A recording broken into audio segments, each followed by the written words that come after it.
as you were talking, what was kind of firing through my brain was all the interesting research, some not so good, like there's higher levels of narcissism in leadership, right? Because narcissists only look at they don't look at the negative, bad stuff. They kind of ignore that, right?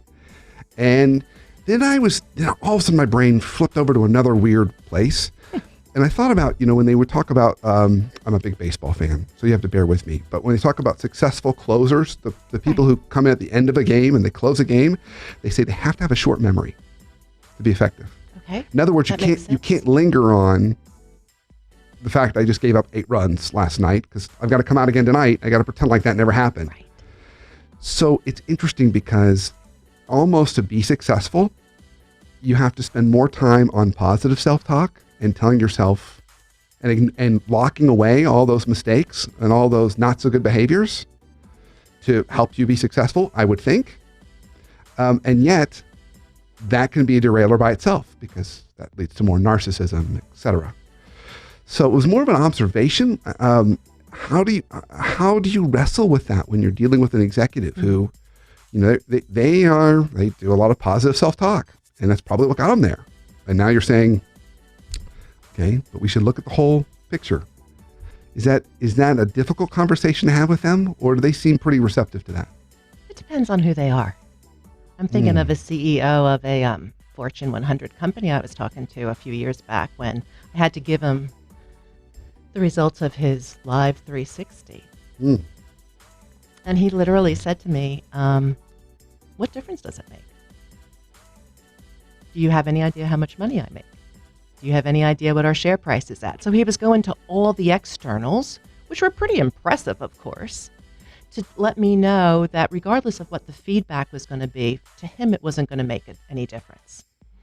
So what I said to him was, but you don't know what you're leaving on the table. Things could even be perhaps better if you were to open yourself up to the feedback. Look at it. And that's, I think, one of the things that leaders can really start to look at is, how can I forgive myself? How can I be self-compassionate? Because we all have things we need to work on, regardless of how we might be at the top of our game. And those are the leaders who, from a sustainable perspective, really start to create a legacy that's about transformation and makes people lead a much better life. Okay, so I think you just built our bridge, and that's forgiveness, like forgiving oneself. So it's not ignoring that I just gave up 8 runs last night. It's not pretending that didn't happen, but it's somehow coming to terms with that, but not letting it anchor me, not being stuck in it either.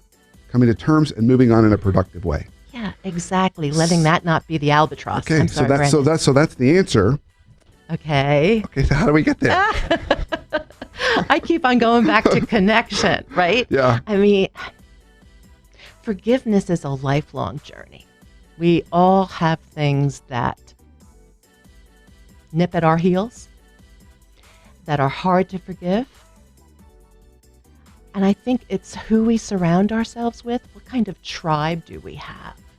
Do we have a tribe that helps us to understand, forgiveness is the path to acceptance. And we really can't be present to anybody else. Our team, our direct reports, our shareholders, our board, until we really can show up in a compassionate way to ourselves. It sounds kind of woo-woo, but it's not, because these are the organizations. Bain did some research. Bain and Company did some research a few years back that showed out of 33 leadership traits, what impacts performance, connection, and engagement the most was mindfulness. The ability to show up and be completely present to whatever was going on, including what was going on inside of you, without judgment and an attitude of openness. It drives so much. Yeah. So you made a quick comment in there, but I think it's a really important one I want to go back to. Okay. And you said part of what allows us to do that is surrounding ourselves with the right tribe. Yes. Yes. So if someone's listening to this right now, I can imagine they'd be asking themselves this question, because that person listening is me sitting right here. Okay. And I'm asking this question. How do how do you assemble the right tribe? What are the kinds of people that you need to be looking for? And are we talking professional tribe, personal tribe, a little bit of all that? I'd be curious as to when you've seen people do that well, what is that kind of makeup?